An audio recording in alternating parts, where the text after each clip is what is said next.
चलिए, good morning. Last class में कहां तक पढ़ लिए थे हमने? पंचायती राज कहां तक? आर्टिकल देख रहे थे ना। पंचायती राज के जो इंपॉर्टेंट, जो सबसे बड़ा प्रावधान था, मतलब सबसे बड़ा भाग था, उसके अंदर हम कुछ इंपॉर्टेंट अनुच्छेद या आर्टिकल देख रहे थे, है ना। चलिए, तो हम देख रहे थे कि पंचायती राज के जो बारे में बात की गई थी वो कौन से भाग में बात की गई थी? संविधान के भाग, कौन सा भाग? भाग 9। और उस पे जो अनुच्छेद थे, आर्टिकल थे, वो कौन से थे? 243 के, 243 से लेकर 243 ओ तक के कुछ प्रावधान थे। तो कुछ मैंने इंपॉर्टेंट आपको क्या बताया था? आर्टिकल बताया था इसके अंदर के, जो कि पंचायती राज से संबंधित थे, है ना। तो हमने 243 आई तक देख लिया था। 243 आई के तहत देख लिया था, क्या था? राज्य का वित्त आयोग की बात की गई थी, ठीक है। पंचायती राज को जो फंडिंग की जाती है वो आई के तहत की जाती है, और मैंने आपको बताया था वाई, वाई के तहत किसको किया जाता है? नगर निकाय को, ठीक है। चलिए, तो इसके बाद हमारा एक आर्टिकल और इंपॉर्टेंट बच गया था, जिसका नाम है 243 एच, सॉरी एच हो गया था ना, 243 के, एच हो गया था ना, हो गया था ना जी। लिखिए, 243 के में क्या प्रावधान दिया गया है? पंचायत का निर्वाचन, पंचायत का निर्वाचन,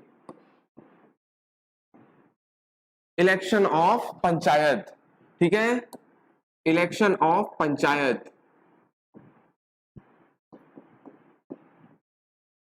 और मैंने आपको बताया था कि पंचायती चुनाव जो होते हैं वो कौन करवाता है? राज्य निर्वाचन आयोग। सबसे इंपॉर्टेंट क्या है? राज्य निर्वाचन आयोग। अनुच्छेद या आर्टिकल 243 के तहत राज्य पंचायत आयोग का दायित्व कि वो पंचायती राज का, पंचायत का चुनाव करवाएगा। समझ में आ रहा है? कौन से आर्टिकल के तहत? बहुत इंपॉर्टेंट है ये, इसको इंपॉर्टेंट करके लिखिए। इस आर्टिकल को 243 के तहत क्या होता है? पंचायत का निर्वाचन होता है। और कौन करवाता है ये? कौन करवाता है? राज्य निर्वाचन आयोग, ठीक है। समझ में आ रहा है? आप देखिए, मैंने बताया था कि राज्य निर्वाचन आयोग, एक होता है राज्य निर्वाचन आयोग, है ना, state election commission. Madhya Pradesh में इसका गठन कब हुआ? आपसे क्वेश्चन पूछेगा तो क्या बताएंगे आप? 19 जनवरी 1994 को मध्य प्रदेश राज्य निर्वाचन आयोग बनता है। Madhya Pradesh state election commission की नियुक्ति होती है। समझ में आ रहा है? तो राज्य निर्वाचन आयोग क्या कराता है? 243 के तहत पंचायती राज का चुनाव करवाता है, ठीक है। और केंद्र में भी एक और रहता है, क्या रहता है? केंद्रीय निर्वाचन आयोग। तो केंद्रीय निर्वाचन आयोग क्या करवाता है? राष्ट्रपति का चुनाव, विधानसभा का चुनाव, लोकसभा का चुनाव, वो उसकी जिम्मेदारी रहती है। मगर जो राज्यों में रहता है, पंचायत चुनाव, नगर निकाय चुनाव, वो कौन करवाता है? राज्य निर्वाचन आयोग। और कौन से अनुच्छेद के तहत? 243 के तहत, ठीक है। तो हम इंपॉर्टेंट है, यहां से देख लेते हैं। तो राज्य निर्वाचन आयोग, मध्य प्रदेश राज्य निर्वाचन आयोग की स्थापना कब हुई? 19 जनवरी 1994 को। अगर पूछेगा इसका हेडक्वार्टर या मुख्यालय कहां पर है, तो क्या बोलोगे आप? कहां पर है? कहां पर है? इसके भवन पूछा जाता है कि राज्य निर्वाचन आयोग के कार्यालय का नाम क्या है, तो क्या बोलोगे? पर्यावास। क्या बोलोगे? पर्यावास भवन, पर्यावास, पर्यावास भवन कहां पर है ये? भोपाल, ठीक है। समझ में आ रहा है?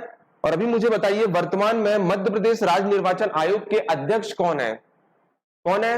और पहले अध्यक्ष कौन थे, बताइए। तो लिखिए, यहां पे लिखिए फर्स्ट, फर्स्ट अध्यक्ष, फर्स्ट अध्यक्ष या चेयरमैन आप कह सकते हैं, चेयरमैन कह लीजिए, ये फर्स्ट चेयरमैन कह लीजिए। कौन थे? मध्य प्रदेश की बात कर रहे हैं हम, अभी केंद्र की नहीं। एन बी लोहानी साहब, एन बी लोहानी साहब, ठीक है। बहुत इंपॉर्टेंट नाम करके लिखिए, एन बी लोहानी, है ना। मैं लेटेस्ट अपडेट बता रहा हूं, आज की डेट तक जो भी अपडेशन है, ठीक है। तो फर्स्ट जो चेयरमैन थे हमारे मध्य प्रदेश राज्य निर्वाचन आयोग, जो कि पंचायती राज्यों का चुनाव करवाते हैं, है ना। समझ में आ रहा है? और तो उसका जो मुख्यालय है वो पर्यावास भवन, क्वेश्चन आया हुआ है, ठीक है, भोपाल पर है। और पहला अध्यक्ष जो थे वो कौन थे? N B Lohani. और वर्तमान में एट प्रेजेंट में यहाँ के अध्यक्ष कौन है? 6वें नंबर के, लिखिए 6वें नंबर के अध्यक्ष जो है वो कौन है? कौन है, कोई बताएगा? बसंत प्रताप सिंह। कौन है? बसंत प्रताप सिंह। कौन से नंबर के? 6वें नंबर के हैं, है ना? 6वें नंबर के हैं। ये अभी वर्तमान में मध्य प्रदेश राज्य निर्वाचन आयोग के अध्यक्ष हैं। कौन है? बसंत प्रताप सिंह। और कौन से नंबर के हैं? 6वें। और पहले अगर पूछेगा तो क्या बोलोगे आप? एनबी लोहानी जी हैं। ठीक है। अब इसके अलावा राज्य निर्वाचन आयोग में एक क्या होता है? एक सचिव का पद होता है ना? एक सचिव का पद होता है। तो पूछेगा प्रथम सचिव कौन थे? मध्य प्रदेश राज्य निर्वाचन आयोग के पहले सेक्रेटरी कौन थे? तो लिखिए, ये हो गया। लिखिए, मध्य प्रदेश राज्य निर्वाचन आयोग के प्रथम सचिव, ये सेक्रेटरी अगर आपसे पूछेगा तो कौन थे बताइए? प्रकाश चंद्रा। क्वेश्चन आता है कौन थे? प्रकाश चंद्रा जी थे। प्रकाश चंद्रा जी हैं। ठीक है। कौन है? प्रकाश चंद्रा जी हैं। ठीक है, ये पहले थे। ठीक है। इसी में पूछेगा मध्य प्रदेश राज्य निर्वाचन आयोग की प्रथम महिला सचिव। प्रथम महिला सचिव अगर पूछेगा, प्रथम प्रथम महिला सचिव, प्रथम महिला सचिव या सेक्रेटरी अगर आपसे पूछेगा तो आप क्या बोलोगे? क्या बोलोगे? विजया श्रीवास्तव। क्या है? विजया श्रीवास्तव। विजया श्रीवास्तव जी। ठीक है। प्रथम महिला, मध्य प्रदेश राज्य निर्वाचन आयोग की प्रथम महिला सचिव कौन है? विजया श्रीवास्तव। और अभी कोई बताएगा वर्तमान में राज्य निर्वाचन आयोग के अभी वर्तमान में सचिव जो नए चेंज हो गए हैं वो कौन है? कौन हो गए हैं? बीएस जामोद। लिखिए, वर्तमान में जो सचिव है, सेक्रेटरी है, वर्तमान में जो सचिव है या सेक्रेटरी है वो कौन है? बीएस जामोद। कौन है? 2022 में। अभी समझ में आ रहा है? भारत में सचिव जो है अभी, सॉरी भारत कह रहा हूं, मध्य प्रदेश के वर्तमान जो सचिव है, सेक्रेटरी है वो कौन है? बीएस जामोद जी हैं। ठीक है, 2022 में। क्लियर। और इस पे एक पद और होता है, कौन सा? CEO, chief election officer. ठीक है, वो कौन है अभी वर्तमान में बताइए मुझे? एक और पद होता है सीईओ, क्या बोलते हैं इसको? चीफ इलेक्शन ऑफिसर, मुख्य चुनाव अधिकारी या मुख्य निर्वाचन अधिकारी। मुख्य निर्वाचन अधिकारी। पहले वीरा राणा जी थी, अभी वर्तमान में चेंज हो गई हैं। और कौन है? अनुपम राजन जी है। बहुत इंपॉर्टेंट है, अनुपम राजन। ये अभी लेटेस्ट चेंज हुए हैं, लिख लीजिए। क्लियर।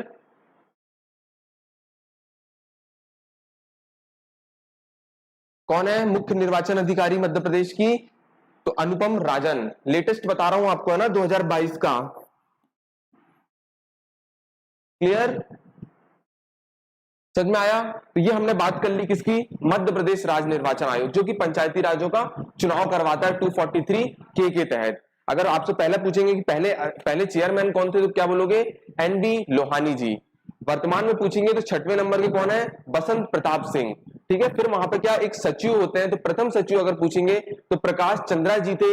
पहली महिला पूछेंगी तो विजया श्रीवास्तव थी। और अभी वर्तमान में जो सचिव है वो कौन है? बीएस जामोद जी हैं। और एक पद और होता है सीईओ, चीफ इलेक्शन ऑफिसर, मुख्य निर्वाचन अधिकारी। तो वो कौन है अभी लेटेस्ट में? अनुपम राजन जी। ये हो गया हमारे कहां कहां पे बात हो गई है? मध्य प्रदेश की बात हो गई।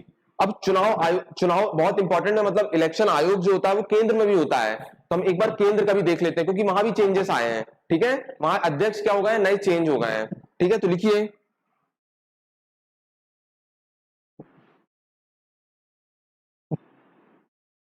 Central election commission. आपको पता होगा ये कब बना था, केंद्रीय चुनाव आयोग कब बना था, आप लोगों को पता होगा 25 जनवरी 1950 को बना था। इसलिए हम लोग 25 तारीख को मतदाता दिवस या वोटर्स डे मनाते हैं। ठीक है, समझ में आ रहा है? केंद्रीय चुनाव आयोग और केंद्रीय निर्वाचन आयोग भी लिख सकते हैं आप, केंद्रीय निर्वाचन आयोग। और आपको पता होगा इसका मुख्यालय अगर पूछेगा, इसका अगर मुख्यालय या हेडक्वार्टर पूछेगा तो आप क्या बोलोगे, दिल्ली। ठीक है, केंद्रीय निर्वाचन आयोग। क्लियर? 25 जनवरी 1950 को बनता है ये। और मैंने बताया था जो सेंट्रल इलेक्शन कमीशन अगर पूछेगा, मतलब केंद्रीय निर्वाचन आयोग जो होता है इसका क्या पावर रहता है, देखिए काम दोनों ये करते हैं, मगर ये क्या करता है, राष्ट्रपति है, विधानसभा चुनाव है, लोकसभा चुनाव है, उसकी जो चुनाव करवाता है वो कौन करवाता है, सेंट्रल इलेक्शन कमीशन कराता है। क्लियर? और जो पंचायत और नगर निकाय चुनाव है वो कौन करवाता है, राज्य निर्वाचन आयोग करवाता है। समझ में आ रहा है? यहां पे समझ में आया? इसकी चुनाव की जिम्मेदारी है। अब दोनों क्या करेंगे, मतदाता पत्र भी जारी करते हैं, चुनाव चिन्ह भी जारी करते हैं, सब चीज की जिम्मेदारी किसकी रहती है, राज्य निर्वाचन आयोग या केंद्र निर्वाचन आयोग के अपने अपने क्षेत्र में। ठीक है, इनका अगर टेन्योर पूछ ले, इनका कार्यकाल अगर आपसे पूछ ले तो आप 665 बता दीजिए। उसी तरह अपन राज्य का भी हो जाएगा 665। ठीक है, वो सॉरी उनका 662 है, उनका 662 है। यहाँ पे नियुक्ति कौन करवाएगा, राष्ट्रपति करवाते हैं, वहां पे कौन करेगा, राज्यपाल नियुक्त करेंगे। क्लियर? समझ में आ रहा है? चलिए अब मेरे को ये बताइए, संविधान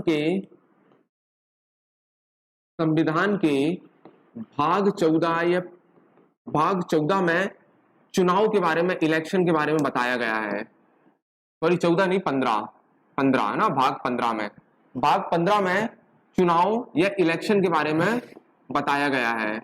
और किस किस आर्टिकल के बीच में, 324 से लेके 329 ए तक। हम केंद्र की बात कर रहे हैं अब। ठीक है, केंद्रीय इलेक्शन कमीशन की बात कर रहे हैं अब हम, है ना। वहां पे अपन देखोगे तो संविधान का भाग 15 है, पार्ट 15 में चुनाव के बारे में बताया गया है, जो कि 324 से लेकर 329 ए आर्टिकल के बीच में आता है। ठीक है, तो 324 क्या कहता है, अनुच्छेद या आर्टिकल 324 क्या कहता है, मुझे बताइए, कि भारत में एक मुख्य निर्वाचन आयुक्त होगा। क्या होगा, 324 क्या बोलता है कि भारत में एक चीफ इलेक्शन कमिश्नर होगा, मुख्य चुनाव आयुक्त होगा। ठीक है, ये 324 कहता है। 325 क्या कहता है, मुझे कोई बताएगा, 325 आर्टिकल क्या कहता है? 325 क्या कहता है कि जो निर्वाचन आयोग है वो किसी के साथ न जाति लिंग भेद आधार के आधार पर किसी के साथ भी भेदभाव नहीं करेगा। समझ में आ रहा है? 325 क्या कहता है कि जाति लिंग के आधार पर किसी के साथ भेदभाव नहीं करेगा।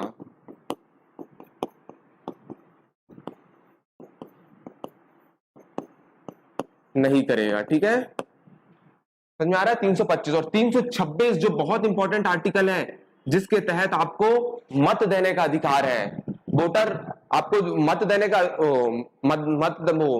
वोट देने का जो उम्र कितनी होती है बताइए, कितनी होती है?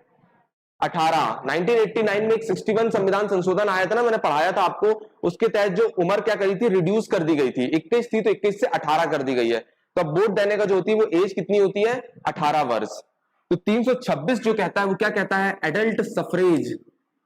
एडल्ट सफरेज मतलब वयस्क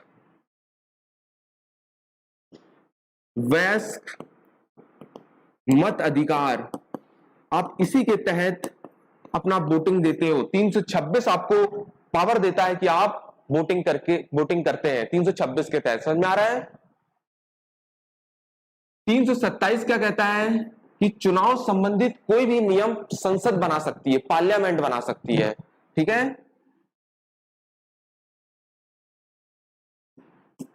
चुनाव से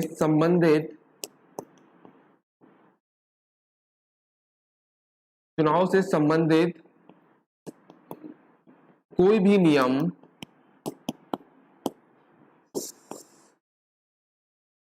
संसद बना सकती है, पार्लियामेंट बना सकती है, ठीक है। पार्लियामेंट को पावर है कि वो चुनाव से संबंधित कोई भी कानून बना सकती है 328 के तहत, 327 के तहत।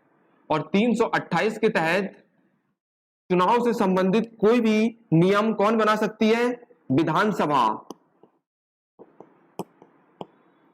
या हम लेजिस्लेचर कह सकते हैं इसको,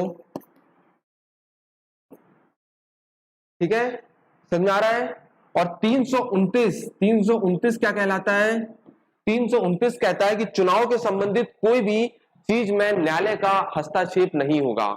मतलब 329 ये कहता है कि चुनाव में संबंधित कोई भी अगर प्रक्रिया हो रही है, कुछ भी हो रहा है, तो उस पर न्यायालय हस्तक्षेप नहीं कर सकता। न्यायालय का मतलब कोई भी इंटरवेंशन नहीं होना चाहिए, ठीक है।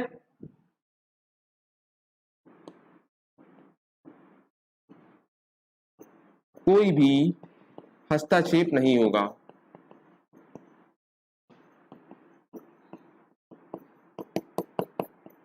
और एक आर्टिकल और था 329 ए, इसको आजकल हटा दिया गया है।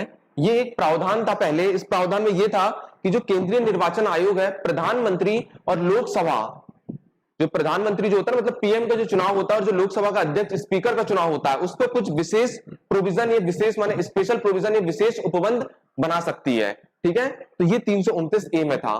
किसके संबंधित में था? ये पीएम और स्पीकर, ये लोकसभा अध्यक्ष कहते हैं, उसके संबंधित स्पेशल प्रोविजन है ना, उसके संबंधित स्पेशल प्रोविजन। समझ में आया? ये कुछ इंपॉर्टेंट आर्टिकल थे जो चुनाव से संबंधित मैंने आपको बता दिया। क्लियर? संविधान के भाग 15 में दिया गया है इलेक्शन के बारे में, जो 324 से लेकर 329 ए के बारे में बात करता है। 324 के तहत कहता है कि भारत में एक मुख्य चुनाव आयुक्त होगा। जो इनका स्ट्रक्चर चलता है वो क्या होता है? एक अध्यक्ष होते हैं और दो, एक अध्यक्ष होता है मतलब भारत का मुख्य चुनाव आयुक्त होता है, और दो क्या होते हैं? चुनाव आयुक्त होते हैं, ठीक है। और 325 में क्या कहता है? जाति मतलब रेस, सेक्स के आधार पर किसी के साथ भी भेदभाव नहीं किया जाएगा। और 326 के तहत हमें वोट देने का अधिकार देता है, एडल्ट सफरेज, वयस्क मताधिकार की बात करता है 326। और 327 के तहत क्या कहता है? चुनाव से संबंधित कोई भी नियम पार्लियामेंट बना सकती है। और 328 राज्यों से, राज्यों के चुनाव से संबंधित, जो राज्य में चुनाव हो रहा है ना, उसके संबंधित कोई भी कुछ नियम जो है बना सकती है, वो कौन बना सकती है? विधानसभा। और 329 में न्यायालय का कोई भी हस्तक्षेप नहीं होगा। और 329 ए के तहत क्या बोलता है कि पीएम और स्पीकर, लोकसभा अध्यक्ष के संबंधित जो चुनाव होंगे उसमें कुछ विशेष उपबंध या स्पेशल प्रोविजन बना सकते हैं। क्लियर? अब मुझे कोई बता दीजिए वर्तमान में मध्य प्रदेश में भारत के मुख्य चुनाव आयुक्त कौन है? बताइए, जो अभी लेटेस्ट चेंज हुए हैं, कौन है मुख्य चुनाव आयुक्त? बताइए। हाँ, सुशील चंद्रा पहले थे, 24वें नंबर के सुशील चंद्रा थे, मगर अभी लेटेस्ट जो है वो चेंज हो गए, उनका नाम है अब राजीव कुमार। लिख लीजिए, बहुत इंपॉर्टेंट है। कौन बन गए हैं? राजीव कुमार। 25वें हैं ये, ठीक है, 25वें हैं राजीव कुमार। लिख लीजिए, राजीव कुमार जी हैं।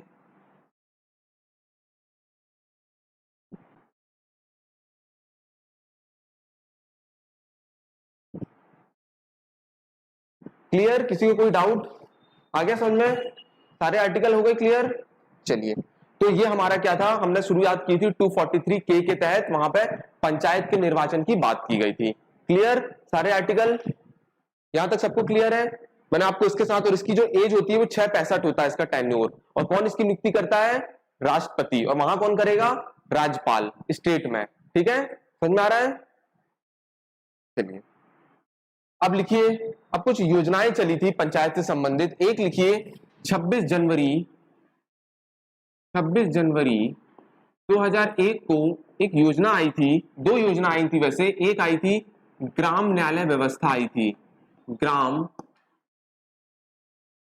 न्यायालय है ना, ग्राम न्यायालय व्यवस्था आई थी।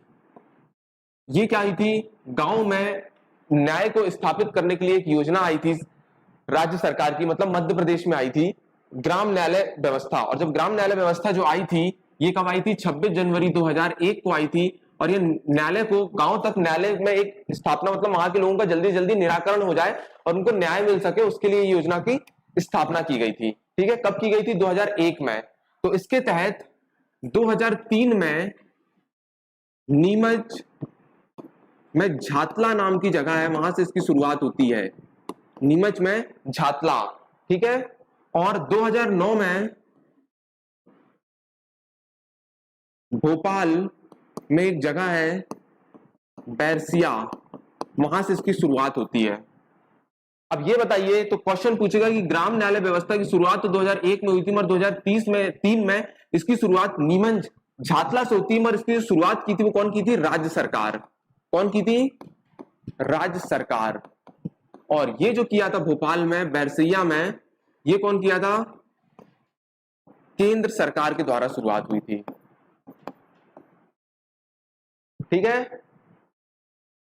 एक और योजना आई थी इसी समय 2001 में, ग्राम स्वराज योजना। ग्राम स्वराज योजना में क्या आई थी? ये गांव को और भी सशक्त या और भी मजबूत बनाने के लिए इस योजना का मुख्य उद्देश्य था। और इसी योजना में कहा गया था कि एक वर्ष में ग्राम सभा की बैठक कितनी होगी? चार बार होगी, ठीक है। समझ में आ रहा है?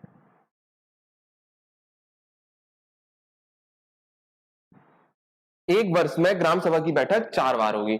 और एक और योजना आई थी ग्राम सचिवालय योजना, ये 2004 में आई थी। ग्राम सचिवालय योजना, ये भी इसका उद्देश्य जो था वो गांव की समस्याओं को दूर करना, मतलब ग्राम पंचायत की समस्या को दूर करना उनका मुख्य उद्देश्य था। ये कुछ योजनाएं आई थी, है ना, ग्राम न्यायालय व्यवस्था, जिसके तहत 2003 में ना, तो कुछ 3 योजनाएं जो थी ये कुछ बहुत इंपॉर्टेंट है। एक आई थी ग्राम न्यायालय व्यवस्था, आई थी 2001 में, जिसके तहत 2003 में नीमच के झातला में राज्य सरकार द्वारा स्थापित की गई थी, और 2009 में भोपाल में बैरसिया में केंद्र सरकार द्वारा स्थापित की गई थी। और एक ग्राम स्वराज योजना आई थी जो कि ग्राम पंचायत को और भी ज्यादा सशक्त बनाने के लिए। और इसी योजना में कहा गया था कि एक वर्ष में ग्राम सभा की 4 बैठक होगी। कल मैंने बताया था ग्राम सभा क्या होती है, बताइए। उसी गांव की वोटर लिस्ट में नाम होना चाहिए और उसी गांव के सबसे व्यस्त व्यक्तियों का एक समूह होता है जो कि पंचायती राज की गतिविधियों पर निगरानी रखती है, ठीक है। उसको हम क्या बोलते हैं? ग्राम सभा कहते हैं। और ग्राम सचिवालय एक योजना आई थी, ये 2004 में आई थी। क्या थी? ग्राम पंचायत की समस्याओं को दूर करना है, उनकी समस्याओं का निराकरण करने के लिए इस योजना को बनाया गया था। क्लियर यहां तक? चलिए, अब मैं कल थोड़ा सा आपको वो नहीं बताया था, जो नामांकन फॉर्म भरते हैं उस नामांकन फॉर्म में भी राशि जारी की जाती है, ठीक है। तो वो राशि कितनी कितनी चेंज कर दी गई है, तो वो लिख लीजिए। हो गया? ये लिख लियो आप लोग। तो जो नामांकन राशि, कल मैंने, एक सरपंच होता है ना, सरपंच,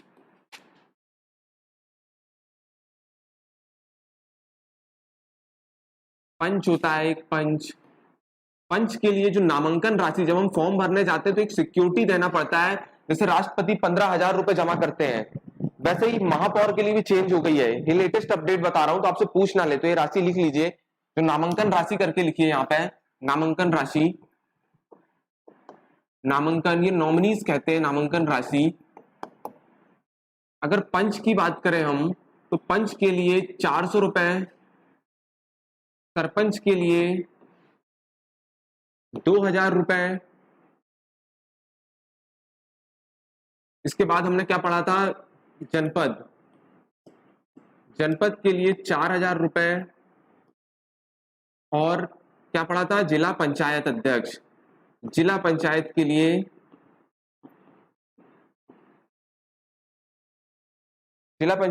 कितनी? 8,000 रुपए। इस सिक्योरिटी राशि जारी की गई है। और महापौर के लिए भी बताऊंगा, वहां से तो क्वेश्चन बनेंगे, क्योंकि वहां पे बहुत ज्यादा चेंज हुआ है। 2022 का जो नगर पालिका संशोधन हुआ है ना, उसमें बहुत से चेंज हुए हैं। आपको पता होगा सरपंच की एज कितनी कर दी गई है? 21, मगर महापौर की एज 25 कर दी गई है। याद रखना, बहुत इंपॉर्टेंट है।